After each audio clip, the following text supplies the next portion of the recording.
So I went to this rock and roll event and there was a guy selling Led Zeppelin items. I was excited and saw a 1977 tour badge and told him I was working on a 3-part series about the band 6 Nights at the Forum. He didn't know what I was talking about and kept pushing his products, including a custom notebook with a Zeppelin album cover. And it's moments like these when I remind myself, some fans are just posers trying to make a quick buck. Got my badge and left. I guess I'm a badge holder now, but at least I know my Zepp. Enjoy the program.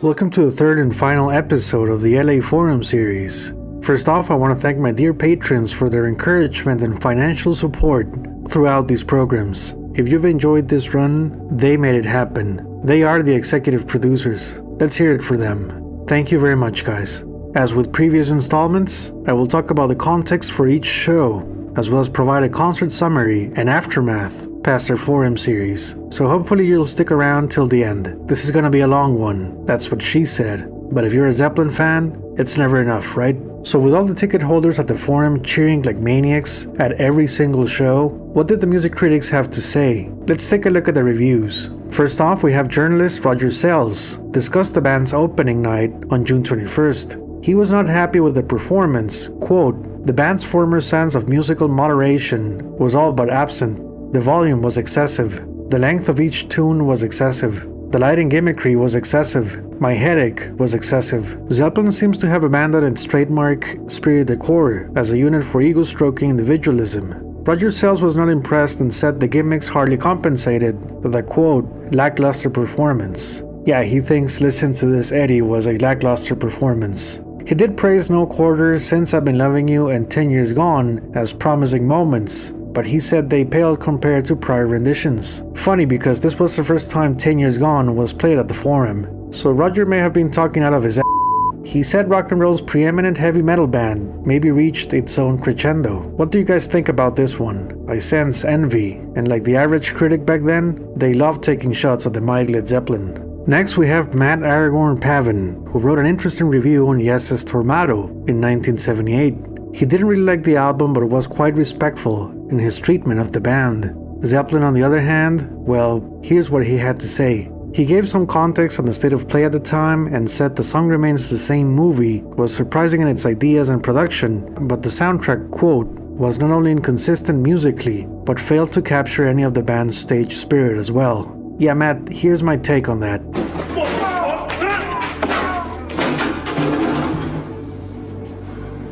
Now here are some of Matt's quotes about opening night at the forum. "Rarely stunning and too frequently interrupted by ponderous, overly extended solos and jams. Guitarist Jimmy Page would again prove himself a master but lapse into tedious passages bordering on the ordinary. Robert Plant's voice would be faintly hoarse, causing him to just miss many notes." Matt Aragorn Pavin did praise Bonzo and John Paul Jones' virtuoso performances, with him addressing Jonesy as the hero on No Quarter. He also said Bonham was a lot better than previous tours, and I agree with him on this one. He was a much better drummer than the one who played the forum in 1975, but he wasn't better than Bonham 1973 though. His final words said the band's 6 nights at the forum were very special, like their entire tour. Next we have Robert Hilborn's Los Angeles Times review, released on Saturday, June 25th, the day Zeppelin played their 4th night at the forum. Let's picture the band reading this at the Hyatt Hotel while having lunch or whatever rock stars do when they wake up.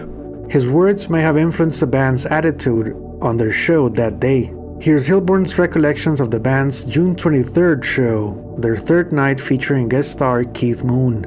Zeppelin's still weak in matters of substance, but it provides perhaps the purest glimpse of the intense blues rock power tradition of any of the veteran outfits. The Who's music, for instance, may be more endearing and ultimately more enduring, but that group's stage shows no longer have the conviction and dynamics of its peak period. Zeppelin is the best chance teenage rock fans have to see a formidable blues rock band at or near its prime. Among newer forces, Bruce Springsteen has more consistent energy and far more emotional challenge in his concerts. Robert Hilburn had kind words for Over the Hills and Far Away and Achilles' Last Stand, calling it a standout track. He did question the soloing, quote, "I wonder if Page, Bonham, and Jones realize how crowded the snack bars and restrooms get every time they start into one of their solo jaunts. Vocalist Robert Plant tries to keep his body moving during these periods to show he's enthralled by the music, but he looks as bored as everyone else. Jones's 30-minute keyboard workout on No Quarter, far more vigorous Thursday than opening night, at least has some subtlety. Bonham's drumming extremely effective as punctuation for Page's guitar, ends up simply undistinguished when offered alone. But the biggest disappointment continues to be Page's bag of electronic cliches during Dazed and Confused. Okay, this part right here might explain why Bonham's drum solo was so good on the 25th, after reading this review. It's funny that the critic thinks Jimmy's solo was a portion from Dazed and Confused, when they technically didn't play this song past 1975. Now, Robert did say the band, quote, "is working as well as a unit as I've ever seen it." His closing line for the review is interesting. When a band has two of the crispest, most celebrated rock tunes ever written at their disposal, it makes you wonder why they crammed them into a 6-minute encore, and then spent a half an hour on something like No Quarter. It just shows the dangers of a monopoly.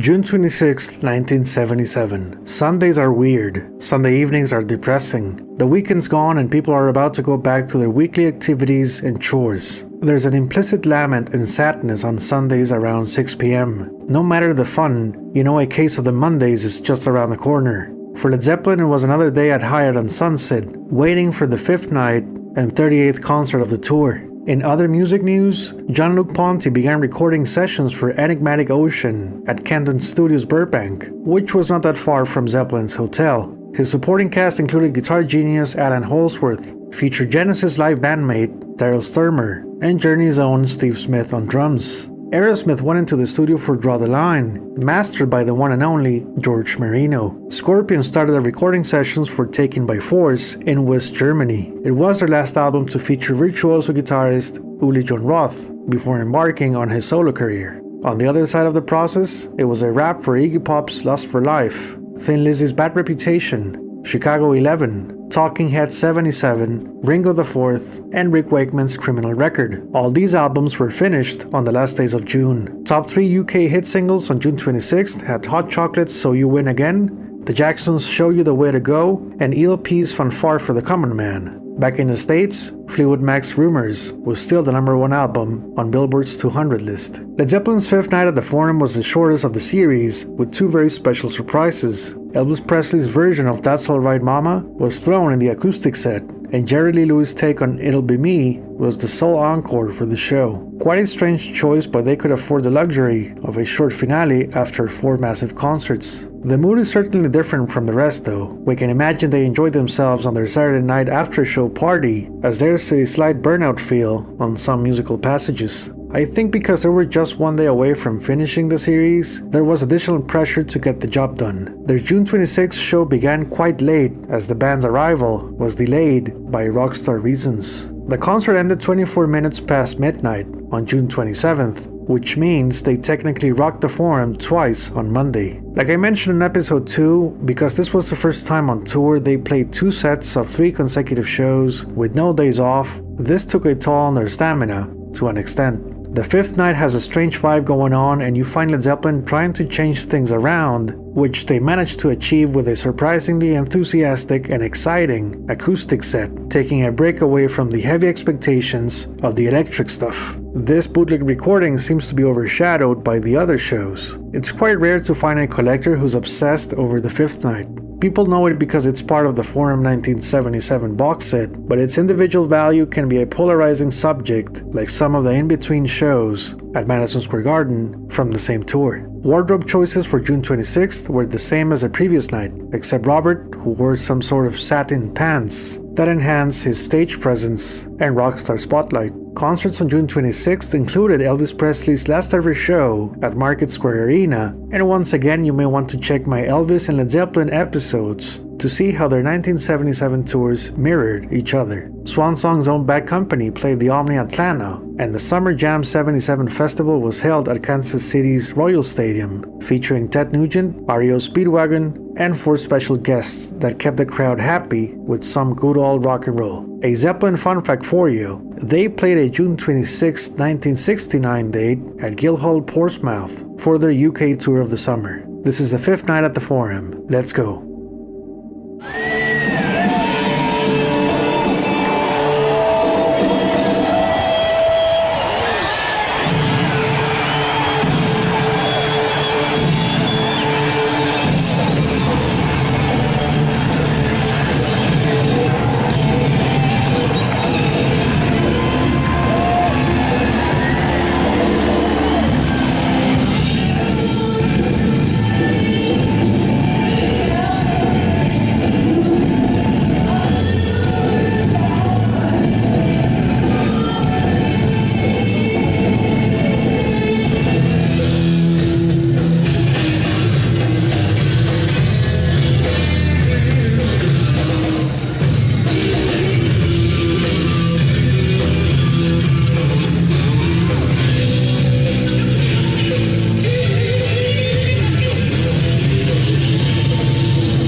pleasure to welcome you to the 5th night at the Forum.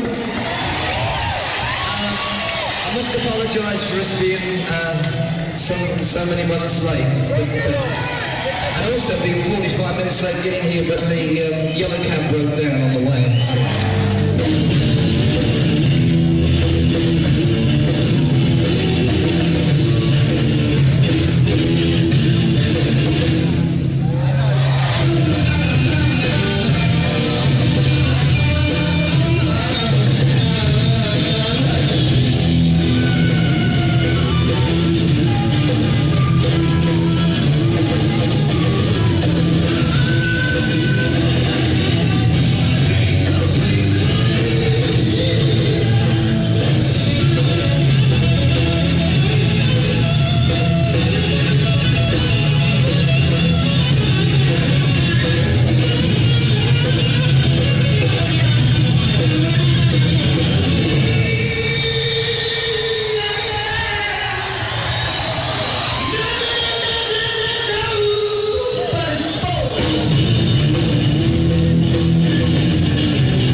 So by now you're familiar with the term to be a badge holder, right? You've heard that before. And tonight we'd like to dedicate this next song to Mr. Richard Cole, our tour manager, who got us into all this trouble in the first place, who hasn't got a badge holder.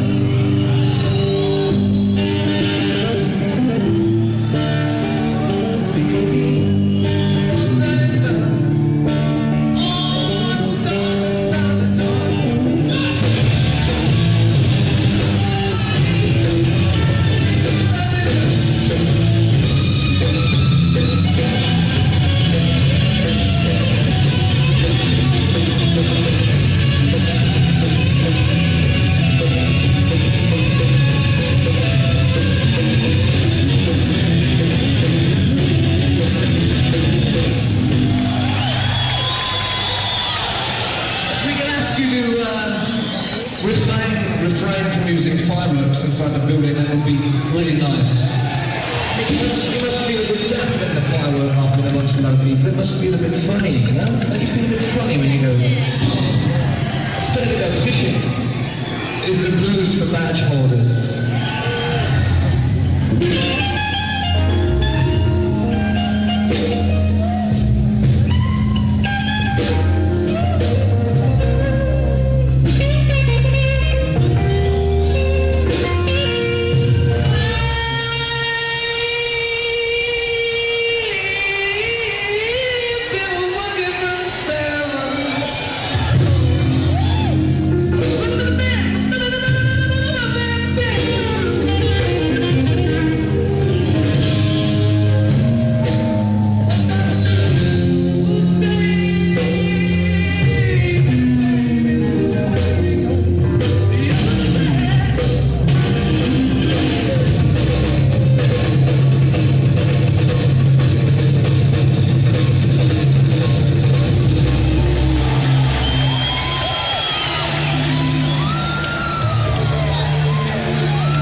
reapplication of a three-necked acoustic instrument, which is going to be played by John Paul Jones when he gets to the next bottle of Heineken.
Going back to that, the first place we landed was Los Angeles International. I was looking for one thing and found something else.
driving up to the Black Country in about 2 days' time. Hallelujah. 11 weeks on the road and we can still talk.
take some top off and all it is. Let's try some top. Let's try something. We'll try something off the new album that's coming out in about in a period of time. Yes, we're actually going to record again. Hey, wow. The whole album is predominantly question of badges, which of course all LA is now fully aware of. Well, if you hear somebody knocking on your door, if you see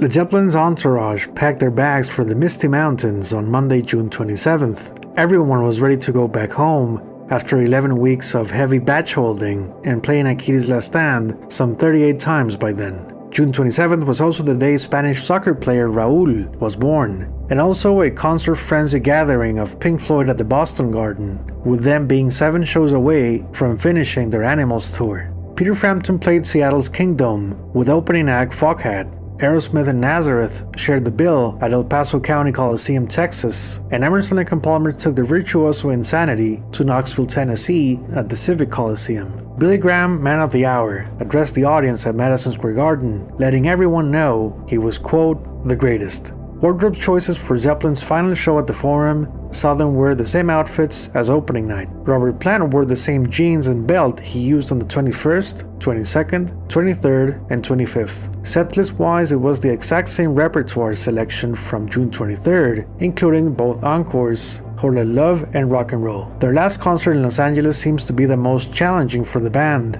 especially in the long jams because of the sense of urgency throughout the show. What I mean by this is the fact that they would hop on a plane back to England as soon as they finished their set. They managed to sound both tired and excited, which makes up for a passionately rushed performance in places, as well as inspired swan songs in others. Jimmy Page played his longest guitar solo spot from the series at 24 minutes. Yeah, that's 24 minutes of experimentation for guitar holders only. By the time they went into Achilles' Last Stand, exhaustion was knocking at their door. But it's by no means a show they could get over fast. Every number was demanding and they delivered the goods until the very end. Bootleg recordings for the 27th include photographs from the actual show, except Led Zeppelin's Sunset with Robert Plant's pic taken from June 22nd, and Deep Striker taken from Earl's Court 1975. This is just lazy, right? Why put an Earl's Court photograph on a 1977 show? They could have used some of the June 22nd Black Dragon suit photographs at least. This is the 6th and final night at the Forum. Enjoy.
welcome to the forum because it's getting a bit like our front room, you know what I mean? Well, as this is the last night out of 6 nights, 6 nights out of 7, we're going to do our best to play, and it looks like until we fall over.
What's going on with these monitors here? They make a really funny sounds.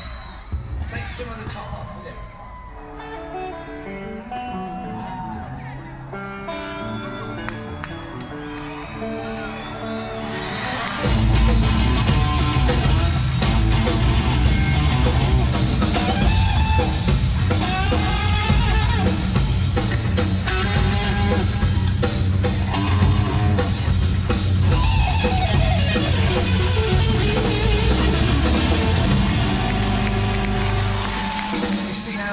Progresses, it goes from tequila to beer and finally to tea. And I guess we dedicate this one to a good friend of ours, JJ Jackson, that famous disc jockey that you all know and love.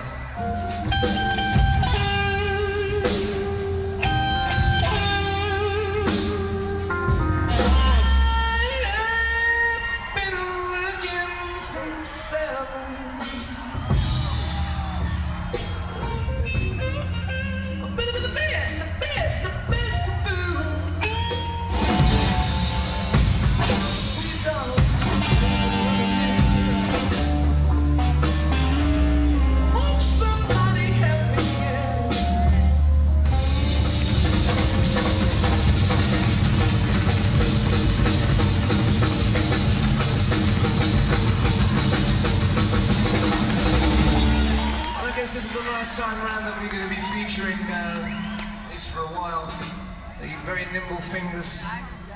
In fact, the very sneaky nimble fingers. In fact, the man who went to sleep last night with some strawberry tart in the pocket of his jeans, John Paul Jones, no quarter.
unforgettable.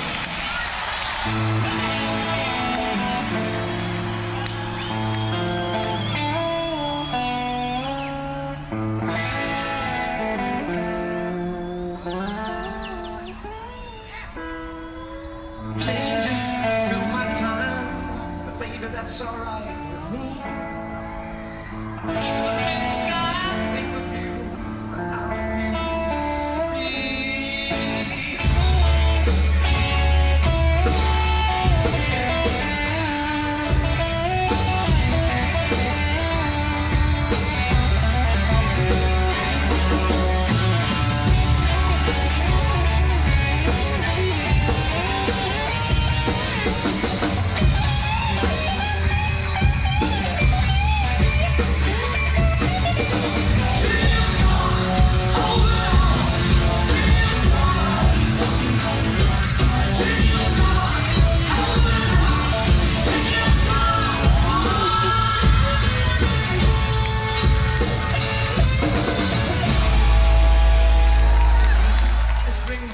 Us to the part of the set now that we are almost relieved to get to after 11 weeks on the road.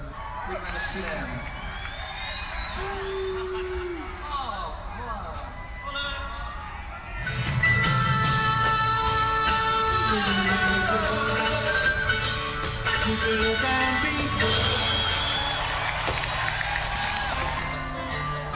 There's lots and lots of flowers.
features, Simon leads a very quiet, sort of live kind of man you'd like to share a room with in a hotel.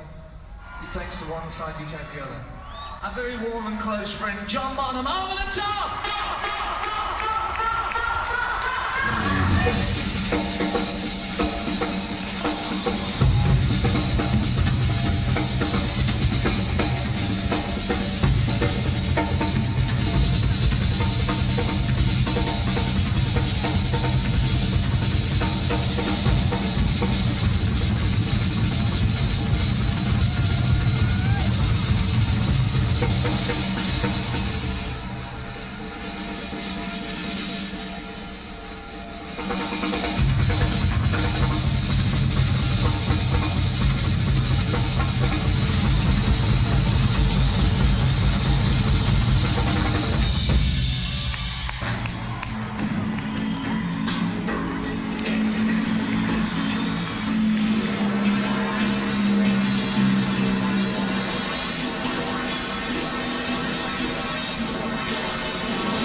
This is obviously the last night of the tour. It's been great. 6 days, 6 concerts in LA. It's been a mind bender.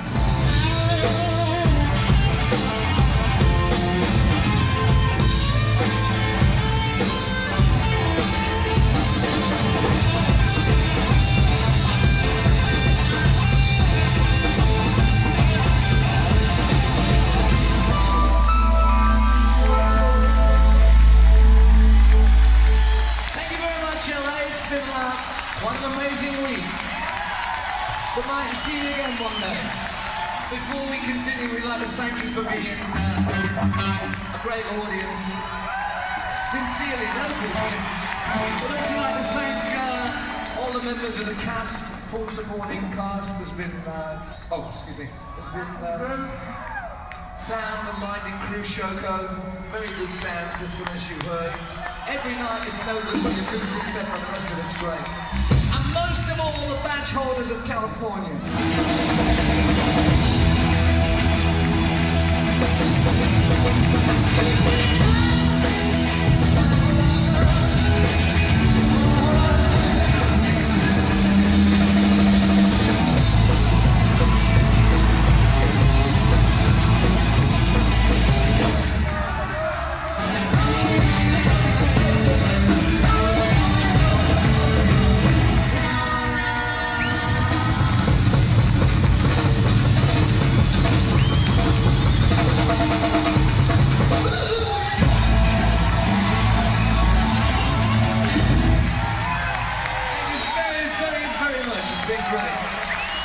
Never ever thought we'd come back, we've been back. And we shall come back again. I think.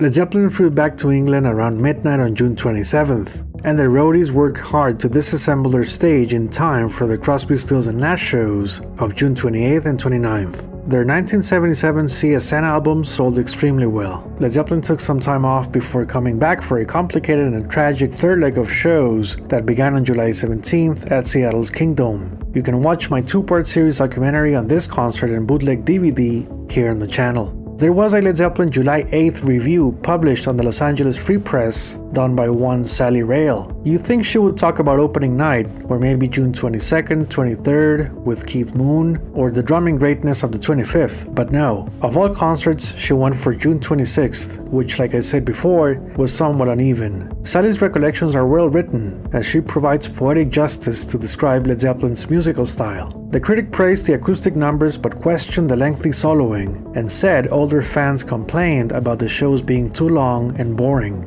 Her personal opinion, though, was favorable. Quote, "One of the finer Zepp concerts I've seen. Not at all different from 2 years ago, but there was something different this time around. Plant, Page, Jones and Bonham seemed more together than ever before, especially in spirit, as hokey as that may sound. Plant as the frontman was no longer a China rock star doll. His amiability with the crowd passed off as the true intention, rather than the appearance of intention." Now there was a small July 9th piece on England's Melody Maker discussing the June 23rd show with Keith Moon. The article mentioned famous people in attendance, including Rod Stewart, Bernie Taupin, and swan song artist Detective. So who else played the LA Forum in the remaining months of 1977? August had 2 nights with the Commodores on the 21st and 22nd, followed by Kiss playing 3 consecutive shows with opening act Cheap Trick. Being the most popular band in America according to that year's Gallup poll, these shows by Kiss were heavily promoted, and judging by the photographs, the audience had a great time and they were made for loving them.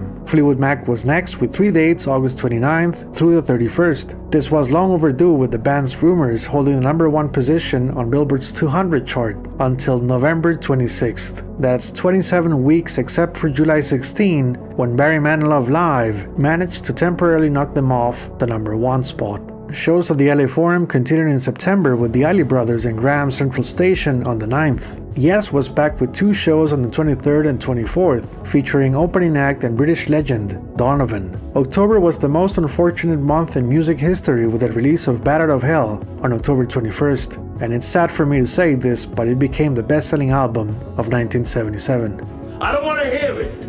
The Forum had the Doobie Brothers and Bay City Rollers in October. November featured 2 nights with Chicago as well as Ted Nugent and Aerosmith on the same bill. December had 2 nights with Earth, Wind & Fire, cashing in their success of their All in All album. 3 dates with Rod Stewart scoring great sales numbers with Footloose and Fancy Free, and Queen's comeback on December 22nd, this time for their News of the World album and tour. Their brand new record was the 8th best-selling title of 1977. Tony Orlando hosted a Christmas cavalcade of artists on December 23rd, while the Beach Boys brought their rock vibes on the 27th. Last show of the year was scheduled for the 31st with Jackson Browne, Bonnie Raitt, and Warren Zevon.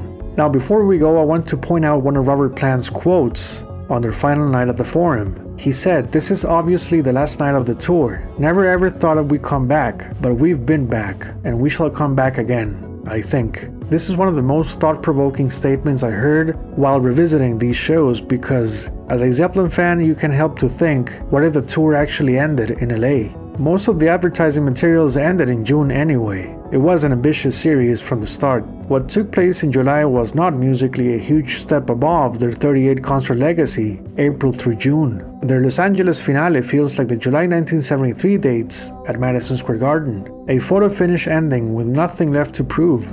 Nothing left to jam. The Presents and movie soundtrack touring momentum was a perfect comeback. Jimmy's Food Poisoning and Tampa's Thunderstorm included. 6 nights at the Forum saw the band played 119 songs for 105,000 concertgoers. What I believe the music critics ignored was the fact that these guys were one of the very few concert spectacles where the musicians felt human, vulnerable, unscripted within a script. They honored the tickets they sold. The premise of an evening with Led Zeppelin was real. Fans got everything, and then some. Give me 3 Rolling Stone shows from this time period, and with all due respect, they sound pretty much the same. Even Emerson, Lake & Palmer's epic-sized proportion set of 1977 lacks the diversity of intent. I'm a huge fan of this power trio, but their virtuoso-style performance was rehearsed to death, and they pretty much embraced it as a classical musician would take on a symphonic piece. Led Zeppelin's mystique lies in the fact that they would take chances, add different breaks, fills, solos, and moods. I was only able to do this 3-part documentary series and revisit 6 shows because how different they are from each other. While it was exhausting and midway through it I thought, what the hell did I get myself into? I was never bored. Every single minute was worth revisiting. From John Bonham's exquisite drumming that never ceased to amaze me, to Jumble Jones's tenacity on multiple instruments, showcasing absolute dexterity.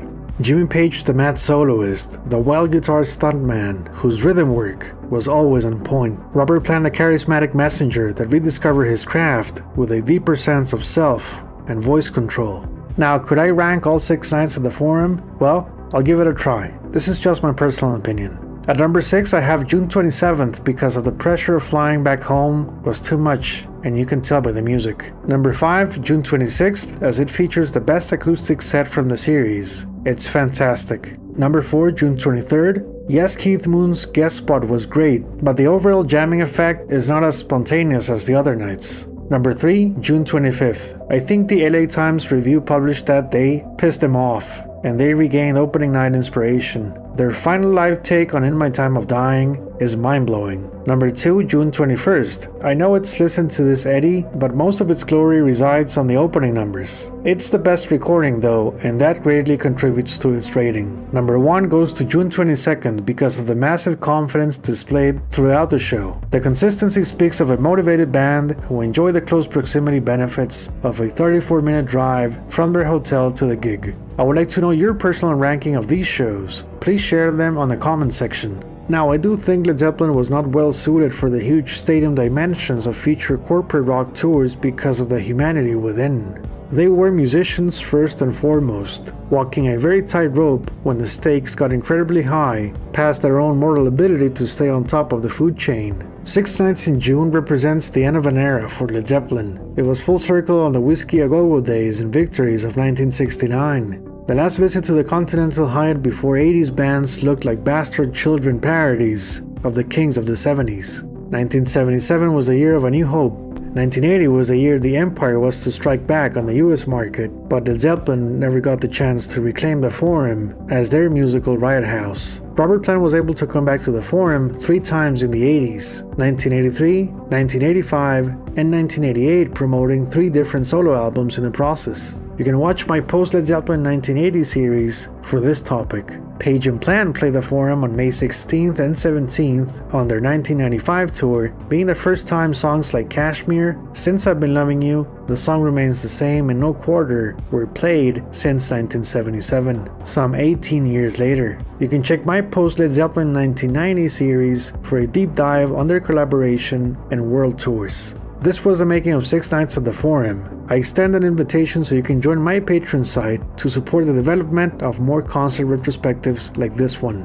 Also, you can send a generous donation via PayPal. And a big thanks to my PayPal supporters because you help this channel big time. Now don't forget to subscribe as well as sharing these episodes on online forums, social media, and recommend them to your friends. Until the next time, to live and rock in LA. Bye bye.